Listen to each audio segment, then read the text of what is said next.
Ziarah kubur menurut Islam bertujuan untuk mengingatkan manusia akan keniscayaan mengalami kematian. Awalnya ziarah kubur dilarang oleh Nabi Muhammad karena keimanan umat muslim masih lemah. Setelah akidah umat muslim menjadi kuat, ziarah kubur diperbolehkan oleh Nabi Muhammad. Hukum ziarah kubur adalah sunnah dan mubah. Ziarah kubur hanya dilarang kepada wanita yang suka menjerit dan menangis berlebihan di kuburan. Larangan lainnya adalah menziarahi kubur yang dianggap keramat. Adab memasuki areal pekuburan adalah mengucapkan salam kepada para penghuni kubur dan mendoakan mereka. Dalam pandangan gerakan Wahabi, ziarah kubur yang dilakukan oleh para sufi merupakan bentuk kekafiran, karena bertujuan untuk memuliakan para wali. Dalam etimologi, ziarah kubur artinya adalah mengunjungi kuburan secara sengaja. Sedangkan dalam terminologi syariat Islam, ziarah kubur mengunjungi kuburan dengan niat mendoakan para penghuni kubur dan memperoleh pelajaran dari keadaan mereka. Pada masa Nabi Muhammad, ziarah kubur merupakan suatu urusan yang ketentuannya telah berubah.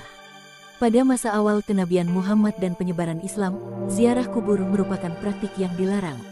Namun, ketentuan ini kemudian berubah menjadi sesuatu yang dianjurkan. Pada masa awal Islam, kondisi keimanan kaum muslimin masih sangat lemah. Selain itu, pada masa awal penyebaran Islam, bangsa Arab secara sosial masih menganut kepercayaan kepada para dewa. Nabi Muhammad khawatir bahwa umatnya akan menyembah kuburan jika ziarah kuburan diizinkan pada masa itu. Setelah akidah umat muslim telah kuat, ziarah kubur diperbolehkan oleh Nabi Muhammad kepada para sahabatnya. Abu Dawud meriwayatkan sebuah hadis dari Buraidah bin Husayb yang menjelaskan tentang pengubahan ketentuan ziarah kubur. Nabi Muhammad mengubah ketentuannya karena melihat adanya manfaat dari ziarah kubur. Manfaat ini adalah adanya peringatan dari ziarah kubur. Berdasarkan hadis periwayatan Imam Tirmidzi yang diriwayatkan oleh Buraidah bin Husayb, diperbolehkannya ziarah kubur diawali oleh sebuah kondisi. Kondisi ini adalah pemberian izin dari Allah kepada Nabi Muhammad untuk menziarahi kuburan ibunya. Di akhir hadis, Nabi Muhammad memperbolehkan umatnya untuk menziarahi kubur untuk mengingatkan mereka akan kematian. Hadis ini menjadi landasan hukum diperbolehkannya ziarah kubur bagi laki-laki maupun perempuan. Hukum ziarah kubur merupakan salah satu bentuk sunnah dinasah dengan sunnah. Dalam sebuah hadis periwayatan Imam Tirmidzi disebutkan bahwa Nabi Muhammad melaknat wanita-wanita yang berziarah kubur. Hadis ini sebenarnya dikhususkan pada wanita yang menjerit dengan meratap karena musibah kematian.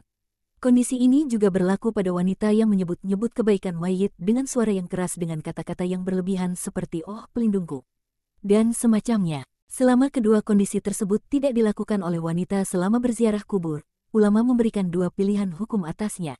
Pendapat pertama menyatakan mubah dan pendapat kedua menyatakan makruh.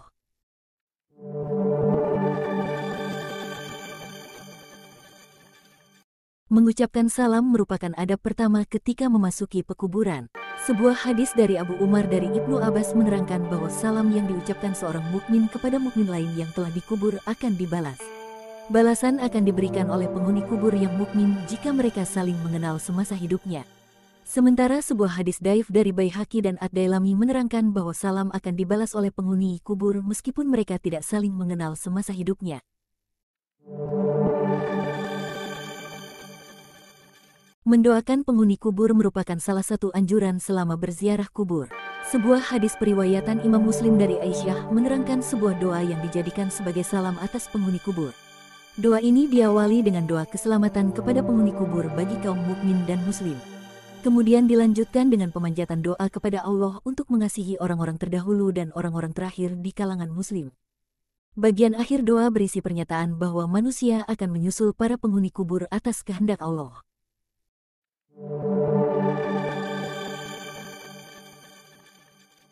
Menziarahi kubur para wali yang dianggap keramat. Dalam sejarah perkembangan agama Islam terjadi praktik ziarah kubur ke kuburan para wali yang dianggap keramat. Praktik ini lama-kelamaan menjadi sebuah tradisi. Para ulama mengecam praktik ini sebagai sebuah bentuk syirik.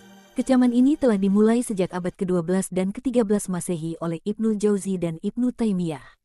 Kemudian berlanjut hingga abad ke-19 dan abad ke-20 Masehi oleh Muhammad bin Abdul Wahhab, Rashid Ridha, dan Sayyid Qutb. Perbuatan syirik dapat terjadi ketika seseorang menganggap suatu kuburan sebagai suatu hal yang keramat dan mulia. Karena pandangan ini, setiap mendatangi suatu kuburan ia melakukan suatu tindakan-tindakan atau ucapan-ucapan dengan aturan tertentu.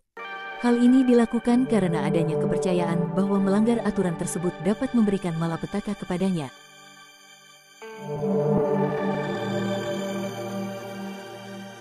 Anggota gerakan Wahabi melandasi pemikiran mereka dari Muhammad bin Abdul Wahab. Mereka menyebut gerakan mereka sebagai muwahhidun atau pendukung tauhid. Gerakan ini memperoleh dukungan dari Bani Saud di Darya. Gerakan ini bertujuan untuk mengembalikan kemurnian agama dari penambahan maupun pengurangan ajaran. Wahabi sebagian besar mendasari pemikirannya dari Ibnu Taimiyah, khususnya mengenai taklid dari mazhab Hambali. Pemikiran-pemikiran ini kemudian disesuaikan dengan Al-Quran dan hadis. Wahabi menolak pemikiran Sufi mengenai ziarah kubur dengan niat untuk pemujaan. Mereka menganggap hal ini sebagai bidah dan bentuk penyimpangan serta kekafiran. Penolakan ajaran ini diberlakukan baik pada ziarah kubur ke kuburan para wali maupun makam Nabi Muhammad.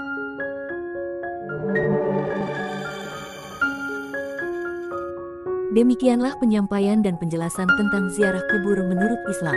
Semoga bermanfaat. Jangan lupa like, share dan subscribe agar saya lebih semangat lagi dalam berbagi ilmu dan informasi yang menarik lainnya. Terima kasih. Wassalam.